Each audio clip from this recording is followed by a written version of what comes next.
I was in another place, and I saw things happen to Aaron and saw things happen to all these people, and I couldn't do anything because I was someplace else. I couldn't help you. That in itself is what makes it hard, because I wanted to go in there and scoop up. You guys weren't even 18 years old. You couldn't escape. A bombshell just exploded in court, totally flipping Diddy's super confident defense into chaos. Fresh recordings from when Aaron Carter was still alive popped up, forcing Diddy to rethink his whole game plan. Do you regret ever getting involved in... I didn't have a choice. It got bad when I was about 15 years old. I go on my Twitter and I see people saying, you look like you have AIDS, you should go die. I don't understand how I dedicated 22 years of my life to my fans, and now they turn on me. Aaron Carter's life was wild from the jump. As a kid, he was a total star, touring the world, rocking stages, and always in the spotlight. But behind all the glitz and glam, things were seriously messy. When he was just 15, Aaron went through some crazy tough stuff. He crashed at Diddy's house, even chilling in his bedroom. Diddy acted like a big bro, giving him advice like, yo, this is how you make it big in the game. But now, people are side-eyeing that whole situation, wondering, was Aaron being set up? Was he caught up in something way darker than anyone thought? I think two of the most tragic stories in Hollywood right now in the past 5 years is Aaron Carter and Nipsey Hussle. Aaron Carter was despicable, though, because he begged for help in front of the world. He begged for financial support to help get him a private security team to keep him alive. He said on numerous occasions, if anything happens to me, I promise you, I am not vital. And no one said anything. Silence breaker for my brother, who is a artist, and now they're after my life. My whole family is after my life, and they're setting me up. And Sony Records owes me $3.5 million, and they don't want to pay me, and it would be in their better interest, just like Michael told me. And Brad Paisley, who sued Sony Records for $10 million, they owe me money, and they're trying to off. And I'm begging you and I'm pleading you, help me raise $100,000 as soon as I can, so I can move to an undisclosed location where I am safe. My realtor won't sell my house. They're all involved in this, and they're trying to keep me there. They had cops come and check for a rope in my garage, saying I wanted to hang myself. So please trust what I'm saying. The thing is, you have Jaguar Wrights and Corey Feldmans and Orlando Browns and you have Dame Dashes and you have Gene Deals. You have people that have worked from so many different aspects and so many different, and yet all roads lead back to the same conclusion. There's pure evil here. In his final years, Aaron started spilling major tea. He dropped hints about some shady secrets involving big-time players in the music world, people he used to trust with his life. He even slid into Kanye West DMs for a private convo just days before he passed. Then, out of nowhere, Aaron was found dead in his bathtub. Following developing news tonight in Lancaster, where pop star Aaron Carter has died at the age of 34. Yeah, the troubled performer grew up in the limelight, but he was in and out of rehab several times in his short life. Chris Wolf is live for us in Lancaster. He's got more on this. Chris? Yeah, Rick, MB, the street is now cleared. People have been moving in and out of that home behind me all day. And tonight we heard from some of those closest to Aaron Carter, and they all say the same thing. They all share stories of a very kind, loving, caring, humble, yet troubled young man.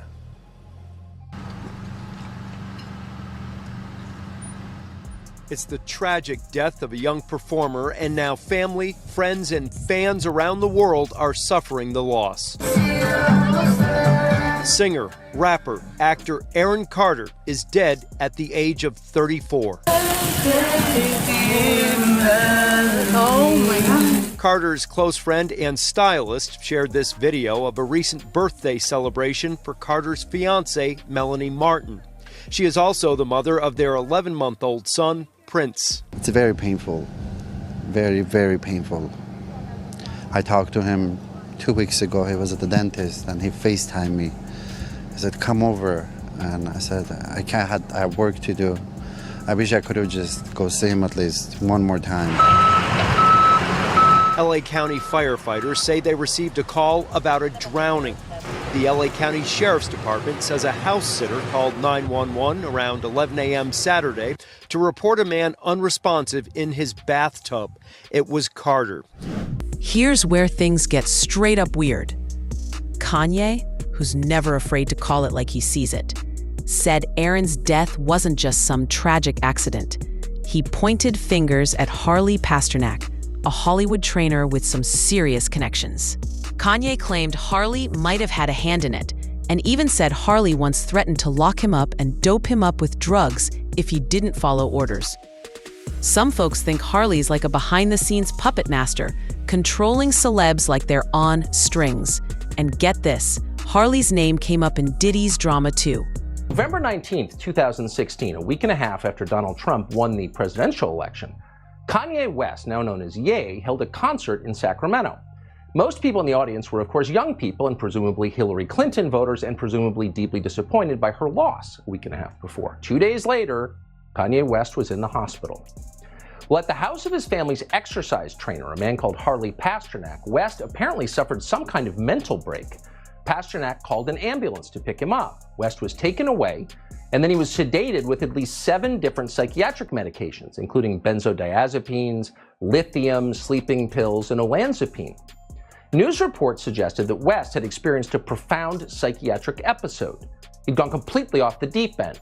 He'd gone crazy, and they've been saying that ever since. West, over time, though, told a very different story. In his telling, after what he'd said on stage in Sacramento, Harley Pasternak was trying to shut him up. Media outlets are not usually in the business of ignoring remarkable things, but they did. And what he posted was a picture of a text exchange that he had had with Harley Pasternak. It says, I'm going to help you one of a couple ways. First, you and I sit down and have a loving and open conversation, but you don't use cuss words. And everything that is discussed is based in fact, and that's some crazy stuff that dumb friend of yours told you, or you saw in a tweet. Second option, I have you institutionalized again, where they medicate the crap out of you, and you go back to zombie land forever. Play date with the kids just won't be the same. Wanted to medicate me every day. You realize, like, they could have just switched to medication and I wouldn't be here. And on the news, they would have said it was because of a mental issue. Every time they say I'm crazy, it's just when I'm saying the truth. So what's the crazy part, really? Try, if you can, to imagine a more sinister threat than that, a more chilling threat than that. Do what I say or I will turn your brain to mush. I will destroy your relationship with your own children. I will send you back to, quote, zombie land forever. Effectively, I'll kill you.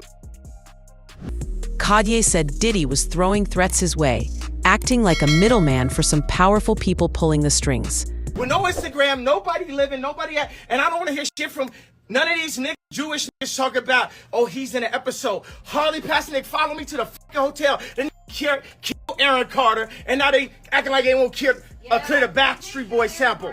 You get what I'm saying? Harley Pasternak, Pusha, your trainer. Harley Pasternak, Jay-Z. You get what I'm saying? And then niggas be hanging around these niggas just for the money or some Mike Rubin shit.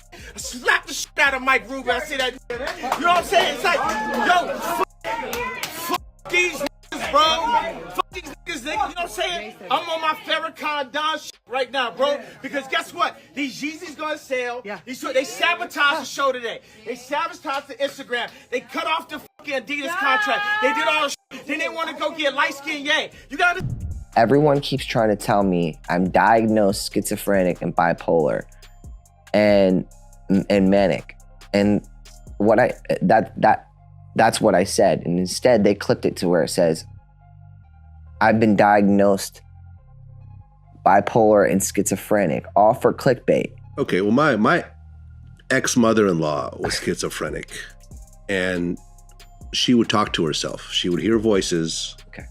When her and her daughter were just around, she would talk to her voices. At one point, her voices told her to kill herself, and she jumped out of a window. Schizophrenia is a very, very serious thing. It's not like just one of these So regular. So you grew up with it. Well, I've been around it, yeah. So, talking to me, would you consider me a schizophrenic? Absolutely not. Would you consider me manic depressive? Doesn't appear to be. Because there's a persona, and then there's what I am behind closed doors, right? And that there's a difference between that kind of persona and then my personal life, and I will stand up for myself, and I will be loudmouth. I'm entitled to my freedom of speech. So when I see people smearing my name or coming at me, I'm gonna come at you with my words first, my intelligence, and I'm gonna try to get you to calm your ass down. And if you don't, I'm gonna have process servers come find you.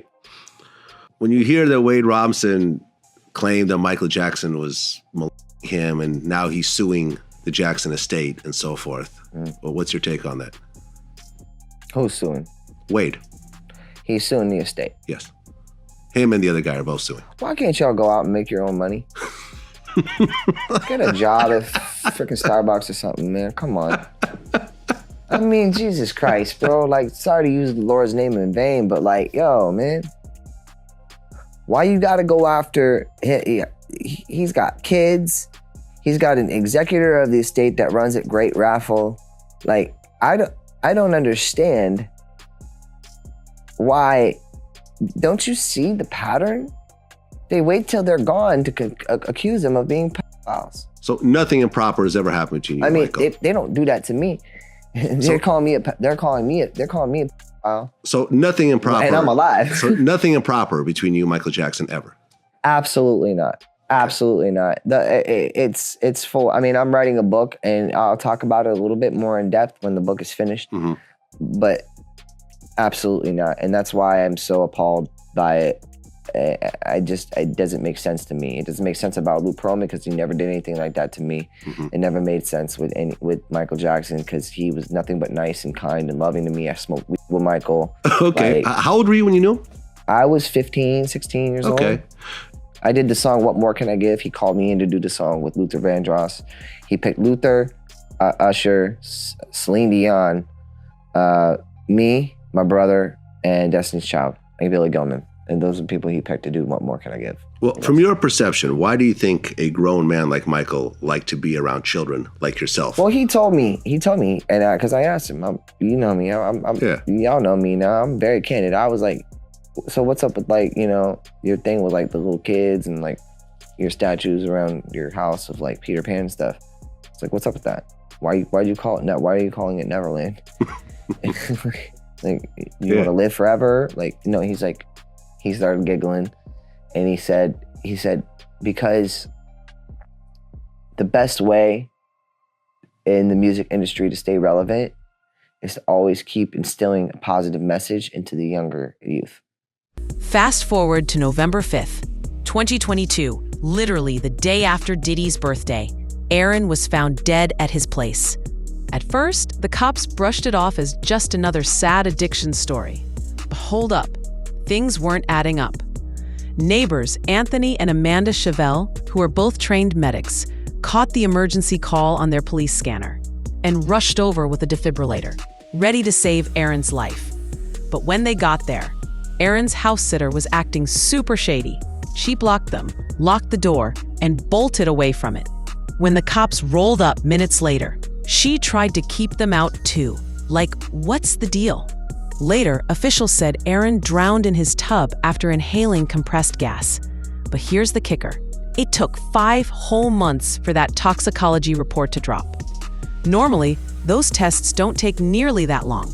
Fans started playing detective, digging up videos Aaron posted right before he died, where he said he felt unsafe, like people were coming for him.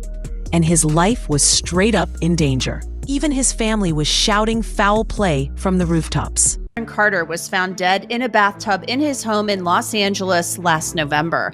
Since that time, TMZ has reported the LA County coroner did not find water in his lungs, meaning he didn't drown.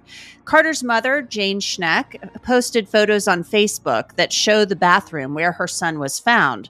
She wrote on Facebook, "Because of my son's mental illness and prescription drug issues, they, the cops, just wanted it to be something easy that they didn't have the time or inclination to address." Schneck wants a more thorough investigation. She wrote that her son was receiving threats from many people, and she believes there were people out there who wanted to harm him. So joining me to discuss this issue and the death of Aaron Carter is Joseph Scott Morgan. He's a forensic death investigator and also the host of the Body Bags podcast. Joseph, welcome back to Sidebar. Thanks for coming on. Thanks for having me, Antoinette. Good to be here. So let's talk a little bit about Aaron Carter's death. He was found in a bathtub in his home. We see from these photographs that there was some discoloration in the water. I have a feeling that was probably from his body releasing fluids following his death. So what can we glean thus far, aside from the fact that he didn't drown? They didn't find water in his lungs, according to this report by TMZ. Well, if you're talking about the death investigation itself, we can glean the fact that they haven't come back with toxicology results yet. So at this point, and as you know, medical examiners and coroners are, I don't want to use the term notorious, but it takes time for these things to be fully realized because these tests take time. You don't, in a death investigation, you don't want things hurried up. And it seems as though some parties that are involved in this case want it sped up. And that's the most dangerous thing we can do. So it takes time to analyze all of this and not just look for what we refer to as qualitative results, but quantitative results. The mother has already stated that he's got a history of drug abuse. I think that's pretty widely known. However, it's not going to be surprising to find things in his system, but exactly how much is there? That's where we turn to quantitative, and that takes time. It gets even wilder. Aaron's house sitter was the only one with him that day. Witnesses saw her acting all nervous, carrying bags, and talking to the cops for a hot minute before they took her away. One of Aaron's close friends swore up and down he wasn't suicidal. He was hyped about new music, new projects, and being a dad to his kid. So why would he just give up like that? And why was the house sitter so dead set on keeping help out? Now, rumors are flying that the feds are sniffing around, not just looking into Aaron's death, but other sketchy ones too, like Kim Porter's and even Jamie Foxx's near-death scare. And guess what? They all seem to link back to Diddy. Word on the street is an old buddy of his might bring this whole house of cards crashing down. Diddy's former bodyguard, Roger Bonds, is going to be the man to end it all. Roger Bonds is a name that we've heard brought up a lot during this trial as being Diddy's security, who is around and doing certain things that a co-conspirator would technically do. I can guarantee that the feds came to him and were offering him a deal to snitch on Diddy. And we know that the feds started this whole investigation into Diddy off of Cassie Ventura's civil lawsuit that she filed, and she named Roger Bonds in this lawsuit, and he worked for Diddy from 2002 to 2012. Cassie Ventura's statements about Roger Bonds is that he was there when she was getting abused by Diddy, and she named Roger Bonds in her civil lawsuit as being in the car when Diddy was stomping her head in. Her injuries were so bad that after that, Roger Bonds was the one that had to take her and put her into the London hotel. Now, after Cassie Ventura's lawsuit came out, Roger Bonds came out and did an interview with Vlad TV, and he confirmed everything that Cassie Ventura said and everything that he did. He also claimed that Diddy reached out to him and was trying to coach him what to say to certain news organizations that were going to ask him for interviews because he was named in the lawsuit. That isn't all. He talks about multiple different times seeing Cassie Ventura being beat. Roger Bonds also said that Diddy went to Kid Cudi's house when he wasn't there. He also said that Diddy put hands on his former assistant, Capricorn Clark, who we're going to see testify on Tuesday. He said that Diddy beat her up so bad that she would leave and then later file a lawsuit against Diddy that he settled. That way she would never talk about the situation. And remember, the feds allege that Diddy and a co-conspirator kidnapped a female victim to make her facilitate the break-in of Kid Cudi's house. Now, we know that Capricorn Clark's testimony is going to come into play about Kid Cudi's house being broke into, because in Kid Cudi's testimony, he confirmed that Capricorn Clark told him that Diddy and an affiliate, which I wonder if it's Roger Bonds, forced her in a car to go to his home. And Roger Bonds also talks about Kid Cudi's car with the Molotov. Roger Bonds also confirmed that Diddy did have a substance problem and he would use a ton of different substances, and he would send members of the Combs enterprise like security and more to go pick up prescriptions in their own name. Roger Bonds said that he would actually do this for Diddy himself on multiple occasions. Was Aaron Carter silenced because he knew too much? Did he stumble onto a dark side of Hollywood that some people would do anything to keep buried? Oh, they were calling bomb threats to your house? They were swatting me, which means they were like saying that I was overdosing, or getting police to come to your house, basically, and break down the doors. Break down the doors. If I would do like a sleep stream on my YouTube, they'd say, "Oh, he's passed out and overdosed on drugs," and they call the cops. They called the cops on us the other day because we deleted our social medias. So anything they can do to try to continue building cases is what they're doing, and they'll go to fucking lengths that you are unfathomable. Yeah. As that documentary says, unbelievable. Harvey Weinstein. So at the same time, like, I will never accept them into my life unless they send me an engraved apology. It doesn't have to be public, but let me let you guys all know something out there. If you ever see us ever again, they apologized. The drama doesn't stop there. Homeland Security dropped another bombshell, saying Diddy might have tried to erase what Cassie Ventura, his ex, knew too. A computer forensics dude named Josh Croft found some of Cassie's laptops. One was a MacBook Pro from around 2010 or 2011, and it was wiped clean, reset to factory settings like someone was trying to cover their tracks. But Croft wasn't playing. He yanked the hard drive and pulled up a ton of files that weren't fully deleted. When he fired up the laptop, the login screen showed a name, Frank Black, plus a guest account chilling there too. Another laptop was acting all kinds of weird, making creepy clicking noises. Croft had to rip out its hard drive too, and even though the laptop was banged up with dents and scratches, like it had been through a fight, he managed to recover most of the data. Is it just a fluke that Aaron Carter and Cassie both seemed to know too much and ended up either silenced or scared into keeping quiet? This whole saga is giving major conspiracy vibes, and the deeper you dig, the shadier it gets. Aaron's story started with fame and ended in tragedy, but the question lingers. Was he taken out to protect Hollywood's darkest secrets? And with Cassie's laptops, Kid Cudi's burned up Porsche, and all these fake hotel names, it's hard to shake the feeling that something big is being covered up. The feds might be closing in, and Diddy's old friend could be the key to blowing this wide open. Stay tuned. This drama's far from over.